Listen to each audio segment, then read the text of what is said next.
मैं आपको सरलीकरण में घात और घातांक से और जो सिंप्लीफिकेशन के जो क्वेश्चन पूछ लिए जाते हैं कभी कभी, और खासकर हम लोग टीईटी के एग्जाम में, यूपीटीईटी एग्जाम में, एफसीआई में, एसएससी जीडी में भी सवाल इस पर मिलते हैं।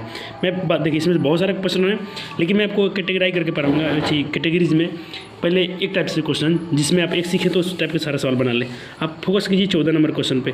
मैंने एक अपने यूट्यूब चैनल पे शॉर्ट वीडियो डाला है इस टाइप के क्वेश्चन के लिए कि आप 10 सेकंड में इसका आंसर कैसे कर देंगे, और रियल बात है। देखिए कैसा है, अंडर रूट में 220, फिर 21, प्लस में √4, प्लस में √135, +2 में 145। देखिए दिखने में जटिल लग रहा है, लेकिन बहुत आसान होता है इस टाइप के सवाल को बनाना। देखिए सवाल को पूछा गया है एफसीआई स्नातक स्तरीय लेवल पर पूछा गया है, यानी डिप्लोमा लेवल पर सवाल को पूछा गया है। सवाल को एफसीआई के एग्जाम में आपसे यूपीटी में पूछा, एसएससी में भी सवाल इस टाइप का पूछता है, जीडी में, रेलवे, एनटीपीसी में, हर टाइप से सवाल इसमें से पूछे जाते हैं। और इसका देखिए मैं आपको एक तरीका बता रहा हूँ, इस सवाल को आप कैसे बनाइएगा। बहुत कम समय में सवाल आपको बन जाएगा इस टाइप का। 14 नंबर इसका प्रश्न है। देखिए आप इसको पीछे से बनाइए। जो अंत में देखिए पहले क्या लिखा हुआ है, अंत में क्या लिखा है 81। 81 के वर्गमूल कितना होता है 9। इसके 81 का वर्गमूल कितना होता है 9। 9 इसमें आप ऐड कीजिए 135 में, तो 135 में आप 9 ऐड करेंगे तो कितना हो जाएगा 144 हो जाएगा। अब 144 का वर्गमूल कितना होता है 12। 12 में 4 ऐड कीजिए तो 12 4 कितना होगा 16। 16 का वापस वर्गमूल क्या होगा 4। 4 21 में ऐड कीजिए कितना हो जाएगा 25। 25 का वर्गमूल क्या होता है 5। इसमें आप ऐड कीजिए तो कितना हो जाएगा 225, और 225 का वर्गमूल आपको कितना होता है 15। इसका ऑप्शन 15 राइट हो जाएगा। इसका वर्गमूल क्या हो जाएगा 15। फिर से मैं बताता हूँ, इसका देखिए 81 का वर्गमूल कितना होता है 9। 9 इसमें आप ऐड करेंगे 135 से 9 कितना हो जाएगा 144। 144 का आपको स्क्वायर याद है कितना होता है 12। 12 में आप 4 ऐड कीजिए तो 12 4 कितना होगा 16। 16 का वर्गमूल कितना होता है 4। 4 इसमें ऐड कीजिए तो 21 4 25। 25 का वर्गमूल कितना होता है 5। 5 इसमें ऐड कीजिए 225। 225 का स्क्वायर क्या वर्गमूल क्या होता है स्क्वायर रूट 15 होता है। इस टाइप से बना लीजिए। 10 सेकंड से 15 सेकंड में इस क्वेश्चन को सॉल्व कर लेंगे। चलिए उसी टाइप से एक क्वेश्चन के लिए मैं और ढूंढ के लाया हूँ। ये 37 नंबर क्वेश्चन देखिएगा, क्या पूछा गया आपसे एसएससी डिप्लोमा स्तर पर। देखिए कितना हाई लेवल पूछा गया है। मैं जीडी की बात नहीं कर रहा हूँ, एसएससी स्नातक स्तरीय लेवल पर सवाल पूछा गया है। 2011 में पूछा गया है। आप कुछ मत कीजिए, मैं तो आपको बोलूँगा। देखिए जब भी आपको मैथ में पढ़ रहे हैं तो मैंने आपको स्क्वायर निकालना ट्रिक से और आपको क्यूब निकालना है ट्रिक से मैं सिखा दिया हूँ। मेरा पिछला वीडियो को आप देखिए, शुरू में वीडियो मिल जाएगा। मैं प्ले लिस्ट तो अभी नहीं बन पाया है क्योंकि मेरा नया चैनल है, अभी मैं नहीं बना पाया हूँ प्ले लिस्ट। लेकिन आप मेरे वीडियो लिस्ट में जाइएगा तो आपको मिल जाएगा, बहुत नीचे ही वीडियो होगा। ऐसे में जो मैं आपको उसमें सरलीकरण पढ़ाया हूँ, गुना कैसे करना है, भाग कैसे करना है, उसका वीडियो आने वाला भी। तो उसमें आप पहले मैं आपसे सजेशन दिया हूँ कि आप स्क्वायर याद कीजिए, स्क्वायर रूट। पहले तो आपको स्क्वायर याद होना चाहिए 1 से 30 तक का संख्याओं का, और इसका स्क्वायर रूट। क्यूब आपको कम से कम 25 तक याद करना है। फिर मैंने उसका ट्रिक भी सिखा दिया कैसे हम बिना याद किए हम कैसे उसका सॉल्व कर लेते हैं। ठीक है, चलिए आपको पहले इधर से मैं कैसे बनाने वाला, जब भी इस टाइप का सवाल मिल रहे रूट में और उसमें ऐड हो, वर्गमूल उसमें ऐड करना हो, किसी लेवल पर सवाल पूछा जाए, एसएससी में पूछा जाए, यूपीटी में, सब में इस टाइप के सवाल रहते हैं। आप क्या कीजिए उल्टा बनाइए। यहाँ क्या लिखा है 169। 169 का आपको स्क्वायर याद है कितना होता है 13। कितना होता है 13। आप 13 को किस में ऐड कर लीजिए 108 में। 108 और 13 कितना होता है 108 और 13 कितना होता है 121। कितना होता है 121। देखिए मैं यहाँ पे लिख रहा हूँ 108 और उसका 169 कितना आया था 13। इसको आप ऐड करेंगे तो कितना हो जाएगा 121। 8 3 11 1 1 2 121।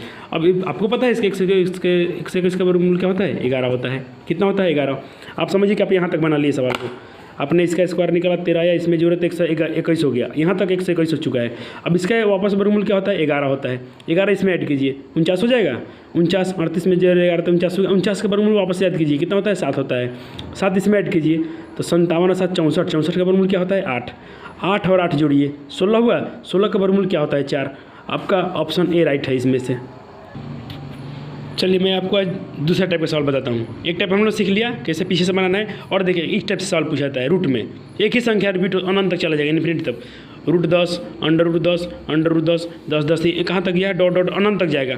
जब इस टाइप का सवाल मिले ना एक जैसी संख्या हो, उसका वही आंसर हो जाएगा। इसमें क्या है 10 10 ही आंसर हो जाएगा इसका। चलिए इसमें आपके बताइए अब क्या आंसर हो जाएगा। इसका आंसर बताइए क्या हो जाएगा 2 नंबर का। देखिए √5 सिर्फ 5 ही बचा रहे, आप फट से बता दिए, वो सिर्फ 5 ही आंसर हो जाएगा इसका। देखिए इसको आप बनाइएगा, इसको जोड़ने के लिए बोला है, बोला कि √2 ये जाएगा तो इसका कितना होगा। इसको मैं बताऊंगा, ये अलग टाइप का सवाल है, इसको हम लोग बताएंगे। जस्ट पहले आप इस टाइप को आपने क्या समझा, एक जो पहले बता दिया हूँ उस टाइप का सवाल जो पीछे से रिवर्स बनाते हैं वर्गमूल उल्टा करके, तो उसका आंसर रहता है। और एक जो एक ही संख्या वर्गमूल में रिपीट होता चला जाए और गुना में रहे, देखिए गुना में है, यहाँ देखिए जोर है, रूट दो है लेकिन जोर है, तो यहाँ हम दो नहीं बोल सकते हैं, यहाँ सवाल अलग तरीके से बनेगा। तो आपने 2 टाइप सीख लिया। चलिए और मैं आपको दिखाता हूँ इस टाइप के सब प्रश्न। देखिए इस प्रश्न को पूछा गया है रूट 5 कॉमन SSC CPU परीक्षा 2004, फिर SSC 10+2 लेवल तक, इंटर लेवल तक सवाल को पूछा गया 2010 में भी। अब बता दीजिए ना आंसर क्या हो जाएगा, 5 हो जाएगा। अब ऑप्शन सी बोलिए इसका, क्योंकि अब देखिए 5 5 ही जा रहा है रूट में और जोर घटाव नहीं है, सिर्फ गुना का चिन्ह है, तो 5 ही बता दीजिए, वही संख्या आंसर हो जाएगा इस टाइप का। चलिए इसको तो बना लेंगे, अभी मैंने जस्ट सिखा दिया। देखिए SSC स्नातक के लेवल तो 2004 के एग्जाम में दूसरा महीना में 1999 में पूछा गया था, फिर CP 2009 में पूछा गया। इस क्वेश्चन को 2 बार पूछ दिया गया है। चलिए बनाते हैं उल्टा। 49 का वर्गमूल 7 जोड़िए किस में 29 में, 29 7 कितना थी, 29 7 कितना हुआ 36, 36 का वर्गमूल 6, यहाँ तक का मान कितना हुआ 6 अन्य इसमें ऐड कीजिए, तो अन्य 6 कितना हो गया 25, 25 को आप क्या कीजिए 11 में जोड़िए, 25 11 जोड़ें तो कितना हो 36, और 36 का वापस वर्गमूल बताइए 6 5 जोड़िए कितना हो गया 11। भैया कहाँ गलत हुआ हम लोग से। चलिए 7 7 29 7 कितना हुआ हमारा 9 7 16, 36 का वर्गमूल 6, 19 25, 5 वर्गमूल आया, 5 11 में जोड़िए 16 हो गया, सॉरी यहाँ गलती हुआ था, 16 का वर्गमूल 4, 5 में 4 जोड़िए 9 का वर्गमूल 3, ऑप्शन ए राइट। चलिए अब इस टाइप को भी मैं ख़त्म ही कर देते हैं। 2 टाइप हमने सीखे, चलिए इस टाइप को भी हम लोग उखाड़ देते हैं, कैसे करना है इसको आप देखते हैं, आंसर कीजिएगा 10 सेकंड में आंसर कीजिए इस टाइप के सवाल को। चलिए समझिए कि हम लोग तीसरा टाइप का सवाल पढ़ रहे हैं, इसमें भी 3 नंबर क्वेश्चन दिए गए, समझिए। आइए हमने 2 टाइप सीखा, चलिए तीसरा टाइप सीखते हैं। देखिए जब इस टाइप के सवाल देना अनंत तक, आप इसको जो संख्या है ना, इसको 2 क्रमागत संख्या में तोड़ना पड़ेगा आपको इसको चाहते हैं ट्रिक से बना लें तो आपको इसको 2 लगातार क्रमागत संख्या में तोड़ना पड़ेगा। चलिए 2 है, 2 का आप क्या तोड़ सकते हैं, 2 का आप क्या तोड़ सकते हैं, 1 गुना 2 तोड़ सकते हैं, 1 गुना 2, चलिए प्लस इस 2 को भी आप लिख सकते हैं 1 गुना 2, लेकिन जब भी लिखिएगा गुना में लिखिएगा और क्रमागत में तोड़िएगा। ऐसा नहीं कि यहाँ जैसे आपको 6 को तोड़ना है तो आप 2 3 तोड़ सकते हैं, लेकिन आप मान लीजिए कि 10 को तोड़ना है तो आप 2 और 5 नहीं लिख सकते हैं, क्योंकि क्रमागत नहीं हुआ, क्योंकि 2 और 5 में बहुत अंतर हो गया। क्रमागत बोलते हैं 2 के बाद 3 होता है, यहाँ 1 के बाद 2 है, 1 क्रमागत संख्या हो गया। इस फैक्ट में तोड़ेंगे तभी ट्रिक काम करेगा। ध्यान दीजिए ट्रिक बहुत अच्छा चीज़ होता है, लेकिन उसका एक कंसेप्ट भी होता है जो ट्रिक आप उस पर फॉलो कीजिएगा। चलिए प्लस एक और इसमें भी 2 है, इसको भी हम लिख सकते हैं 1 गुना √2। देखिए सब पदों में अंतर कितना है, 2 1 के बीच में कितना 1 का अंतर, इसमें भी देखिए 1 का अंतर, सब में एक अंतर समान आ जाए और प्रश्न जोर में रहे, प्रश्न जोर में हो, सबका अंतर एक ही जैसा रहे। चलिए मान लीजिए सवाल ऐसा भी होता आपका अंतर 2 का आता, अंतर कितना का आता 2 का आता, तो भी काम चल जाता आपका, लेकिन सब पद में अंतर समान होना चाहिए। ऐसा स्थिति में आप सिर्फ डायरेक्ट इसका जो बड़ा वैल्यू होगा वही आंसर होगा। 1 और 2 में बड़ा कौन है 2, तो इसको आंसर आप क्या बोलिएगा 2 बोलिएगा। चलिए इसका आंसर आपका बोलिएगा 2, तो ये आपका सी आंसर हो गया, आपका आंसर सी हो जाएगा इसका। चलिए एक और सवाल ये भी पूछा गया क्वेश्चन है, मैं ऐसा नहीं कि देखिए मैं अपने बोर्ड पे लिख रहा हूँ आपको समझाने के लिए, तो आप ऐसा मत समझिएगा मैं ऐसे कहीं से क्वेश्चन उठा के लाता हूँ। आप अगर 12th कंपटीशन लेवल की तैयारी करते हैं 12th के बाद जब भी, तब आपके पास कोई आपका भाई के पास चाहे आपके घर में कोई सेट उठ होगा, आप सेट उठाइएगा, इस टाइप के सवाल आपको मिलेगा उसमें, मॉडल सेट में या सेट में, कोई सेट में पूछा गया जरूर क्वेश्चन हो इस टाइप से सवाल। ये खुद ये भी प्रश्न पूछा गया है, लेकिन मैं आपको यहाँ लिख रहा हूँ तो आप ये मत समझिएगा कि ये सवाल पूछे नहीं गए हैं, आपको इस टाइप से पूछे बहुत सारे सवाल मिलेंगे। मैं क्या बोला, एक ट्रिक होता है इसका बनाने के लिए, आप इसको क्रमागत संख्या में तोड़िए, क्रमागत संख्या गुणनफल में। क्या आप 72 को लिख सकते हैं, कोई क्रमागत आप कोई संख्या याद है आपको जहाँ आप लिख सकते हैं कि ये लगातार संख्या में गुना करने पर 72 आ जाता हूँ, आपको याद है कोई पारा टेबल याद है? हाँ आपको याद होगा, आप 8 के टेबल में पढ़े होंगे, आप 8 के टेबल में पढ़े क्या होंगे 8 गुना 9 क्या होता है 72। चेक कीजिए क्रमागत संख्या है कि नहीं है, 8 के बाद 9 है और गुना करने पर 72 भी हो जा रहा है, तो इसको ऐसे लिख सकते हैं। चलिए अगला एक और 72 है, उसको भी हम लोग ऐसे लिख सकते हैं 8 गुना 9, फिर 72 है, फिर उसको भी हम लिख सकते हैं 8 गुना 9। अब चेक कीजिए सब में अंतर कितना है, सब में अंतर समान है, यहाँ भी अंतर 1 है, 8 और 9 का अंतर 1 है, 8 और 9 का अंतर 1 है। जब सब संख्या में लगता रहा अंतर एक समान होए और संख्या अनंत तक दी गई हो और उसको बोल रहा है जोड़िए, आप उसमें कि मैंने क्या बताया, जो बड़ा मान है वही आपका आंसर हो जाएगा। 8 और 9 में बड़ा कौन है 9, आपका आंसर क्या हो जाएगा 9। चलिए सॉरी यहाँ गलती से यहाँ 6 लिखा है, यहाँ पे होना चाहिए 9, इसका आंसर क्या हो जाएगा, इसका आंसर हो जाएगा 9। चलिए एक और मैं आपको सवाल दिखा रहा हूँ, देख रहा है 30 30 30 कहाँ तक गया है, अनंत तक गया है। देखिए अगर आपके पास देखिए बुक में बनाया भी है, देखिए ट्रिक नहीं है, आपका दिमाग खराब हो जाएगा बनाएंगे तो। देखिए कितना बड़ा आंसर आ रहा है। और चलिए मेरे नियम से चलिए आप देखिए, आपका आंसर 10 सेकंड में नहीं आ गया तो बोलिएगा, चलिए इसी मैंने आपको इस बार बुक से क्वेश्चन दिखा दिया। क्या बोलेंगे कि मैं कहीं कहीं से क्वेश्चन आपको दिखा रहा हूँ सर, आप कहीं कहीं से आप सोचेंगे सर फेंकते हैं, इधर सवाल आते हैं, फालतू के सवाल है। नहीं, मैंने आपको बोला था क्या कि हमको समय दीजिए, आपका मैं क्लास छठा से लेके 12th लेवल तक के वीडियो अपलोड करूँगा, दूंगा, और अच्छा विषय मतलब आप घर बैठे भी अच्छा पढ़ाई कर सकते हैं। या आप कहीं कोचिंग जाते हैं जाइए, क्योंकि गुरु का जरूरी होना जरूरी है, लेकिन आप अगर ऑनलाइन है तो इसका भी हम फ़ायदा उठाना चाहिए। देखिए यूट्यूब ने कितना हम लोग का अच्छा साधन दिया है। और अगर मैं बात करूँ अपने ज़माने की तो देखिए हमारे ज़माने में कितना पढ़ाई संघर्ष था, बहुत दिक्कत है। मतलब कोचिंग तो छोड़ दीजिए, कोचिंग आजकल ना कोचिंग बहुत जो है डे कोचिंग है। सॉरी थोड़ा क्वेश्चन उल्टा ये थोड़ा कैमरा उल्टा हो गया था, क्या कीजिएगा, मोबाइल से करना थोड़ा तकलीफ होता है, तो इसके लिए माफ़ी चाहेंगे आपसे। हम लोग ज़माने में बता रहे थे कि बहुत तकलीफ होता था, मतलब पढ़ने के लिए बहुत दूर जाना पड़ता था, शिक्षक कम थे, कोचिंग था नहीं, ट्यूशन हम लोग पढ़ते थे तो सर लोग के पास, तो वही मतलब वो भी बहुत कम होते थे पढ़ाने वाले सर, क्योंकि उतना शिक्षा का विस्तार भी नहीं हुआ था उस समय। घर में भी मतलब अभी तो क्या है, गांव में भी अच्छे मतलब हर गांव में लड़का पढ़ा लिखा है, वो भी उस आपको हेल्प कर देगा। हमारे ज़माने में ऐसा नहीं था, कोई दोस्त भी मतलब हमसे कोई सीनियर में ऐसा नहीं होता था कि जो हमको कुछ पढ़ा दे बता दे। हम लोग कोई सवाल फंस गया, अब तो बस या तो स्कूल में ही जाके सॉल्व होगा, या फिर अपना जाएंगे जहाँ पढ़ने, फिर सवाल सर से पूछेंगे। फिर स्कूल जाते थे तो छुट्टी के समय में या टिफिन के समय सर से अपना डाउट क्लियर करते थे।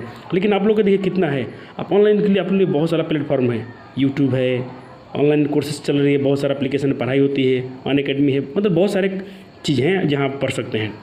तो ये कितना आपके लिए लाभदायक है।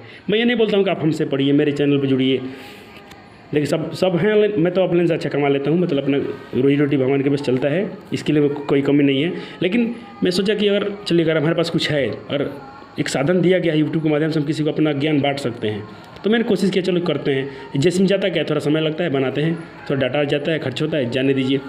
लेकिन अगर हमारी कुछ बनाने से यूट्यूब पर बहुत सारे लड़के हैं, क्योंकि हर घर में मोबाइल है, हर मोबाइल में यूट्यूब होता है, तो मैं चाहता हूँ कि कोई पढ़ने वाला बच्चा होगा तो चलिए, बहुत सारे लड़के ऑनलाइन पढ़ते भी हैं, अच्छा फ़ायदा उठाते हैं इसका।